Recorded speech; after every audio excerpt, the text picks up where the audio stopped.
साथियों, जब वक्त हमारा इम्तिहान लेता है तो हम खुद को इतना कमजोर समझने लगते हैं कि यूं लगता है कि हम हार चुके हैं और जिंदगी में अब आगे हम कुछ भी नहीं कर पाएंगे। लेकिन फर्क तो तब पड़ेगा जब हम उसी कमजोर वक्त में अपनी ताकत को ढूंढ लें और फिर सारी बाजी पलट दें, सिर्फ दो भाइयों की मदद से। नहीं समझे? सब कुछ इत्मीनान से समझाता हूं, थोड़ा पेशेंस रखिए। स्वागत है साथियों आपका बेस्ट इन लाइफ के इस एपिसोड में। आज की इस शाम हम दो ऐसे न्यूट्रिएंट वाली वर्ड्स के बारे में बात करेंगे जो हमारी जिंदगी में शब्दों के मायनों में छोटे हैं पर बहुत इंपॉर्टेंस रखते हैं। जैसा कि मैंने ऊपर कहा, पहला पेशेंस मतलब धैर्य और दूसरा सेंस मतलब विवेक। ये शब्द बहुत छोटे लेकिन इनकी न्यूट्रिशनल वैल्यू बहुत ज़्यादा है।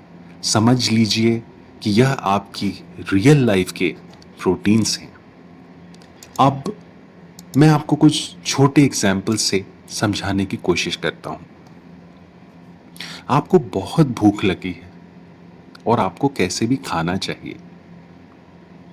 या तो आपको खाना बनाना पड़ेगा या तो आपको खाना लाना पड़ेगा। पर किसी भी सूरत में जब तक आपको खाना नहीं मिलता है तब तक आपको पेशेंस रखना पड़ेगा और खाना बनाने और खाना लाने के लिए आपको अपने सेंस का इस्तेमाल करना पड़ेगा कि जल्दी से जल्दी आप कैसे खाना बना लें या जल्दी से जल्दी कैसे आप खाना ला पाए। मछुआरे समंदर पे मछली पकड़ने निकलते हैं दोस्तों, लेकिन जरूरी नहीं है कि हर दिन उनको ढेर सारी मछलियां मिल जाएं। ऐसा भी वक्त आता है कि दिन भर उनको खाली हाथ लौटना पड़ता है।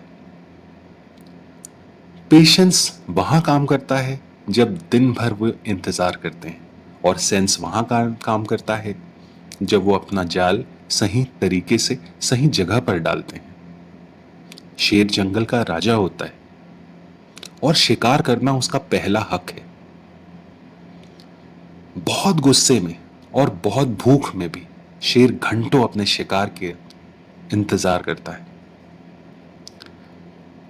जब शेर इंतजार करता है वह उसका धैर्य है, और जब शिकार उसके सामने होता है उसे अपनी अक्लमंदी और अपनी फुर्ती से पकड़ना उसका सेंस है, मतलब विवेक। अब एक रियल लाइफ स्टोरी सुनते हैं 2 मिनट में। 1962 में एक इंसान को 27 साल की उम्र कैद की सजा सुनाई गई। अब उसका जुर्म क्या था? अपने आसपास के लोगों की गरीबी, भूखमरी, उनके शोषण, उनकी बीमारी और गरीब बच्चों के लिए उसने सरकार के खिलाफ जंग छेड़ दी थी। सजा 27 साल की थी, बामुशक्कत थी। 27 साल की इस कठिन सजा के बाद वो इंसान जेल से रिहा हुआ और 1993 में 1993 में इस इंसान को नोबेल पुरस्कार से नवाजा गया और उसके ठीक 1 साल बाद 1994 में वह इंसान साउथ अफ्रीका का राष्ट्रपति बना। जी हां साथियों, स्वर्गीय डॉक्टर नेल्सन मंडेला, जिन्होंने अपनी इस छोटी सी जीवनी में धैर्य और विवेक का परिचय दिया। साथियों, धैर्य एक योग है। It's a kind of practice in your life. मैं ये नहीं कह सकता कि मेरे सिर्फ इतना कहने से कि आपको धैर्य रखना चाहिए आप ये बात सीख जाएंगे। ये एक एक्सरसाइज है जो लॉन्ग टर्म प्रैक्टिस के बाद आपके जीवन में धीरे से आती है, और इसको लाने के लिए कुछ जरूरी बातों को आपको ध्यान में रखना पड़ेगा, जिसमें से पहला है गुस्से पे कंट्रोल। आज की सोसाइटी में, आज की इस उलझी हुई कॉम्प्लेक्स लाइफ स्टाइल में हम इम्पल्सिव हो चुके हैं, हम इम्पेशेंस हो चुके हैं। हमको बहुत जल्दी गुस्सा आता है और हम में से कुछ लोग इस बात पर घमंड करते हैं कि हमें बहुत जल्दी गुस्सा आता है, जबकि दिमाग का गुस्सा आपके सेंस को तुरंत खत्म कर देता है। आप ये फैसला ही नहीं कर पाते कि दरअसल आपको करना क्या चाहिए था या सबसे बेस्ट क्या होगा। दूसरी प्रॉब्लम है द्वेष। हमारे चाहते या ना चाहने के बावजूद भी हम अपने दिल में किसी इंसान के लिए अच्छी भावनाएं नहीं रख पाते। तीसरी प्रॉब्लम है जलन, मतलब कि जेलसी।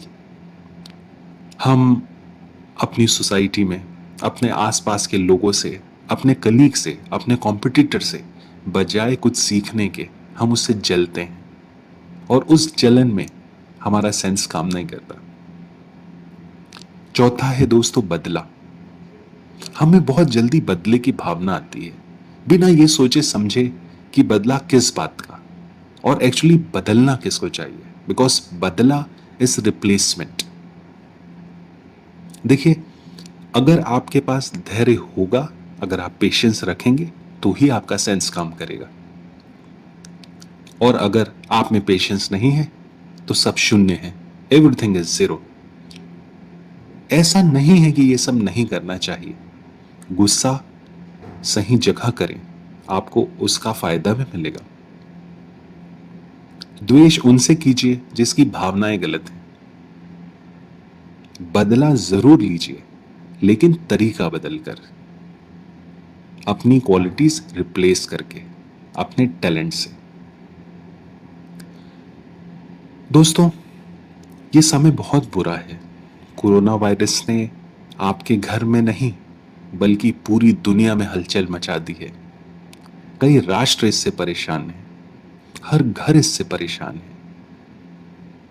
कोरोना वायरस ने ना सिर्फ हमारी इकोनॉमिक लाइफ को डिस्टर्ब किया है, बल्कि हमारी सोशल लाइफ, हमारी मेंटल लाइफ, हमारी फिजिकल लाइफ, सारी चीज़ों को तोड़ मरोड़ कर रख दिया है।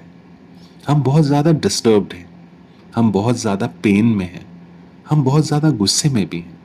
कई बार हमको ये भी समझ में नहीं आता कि एक्चुअली हमको क्या करना चाहिए। इसलिए दोस्तों, पेशेंस से काम लीजिए।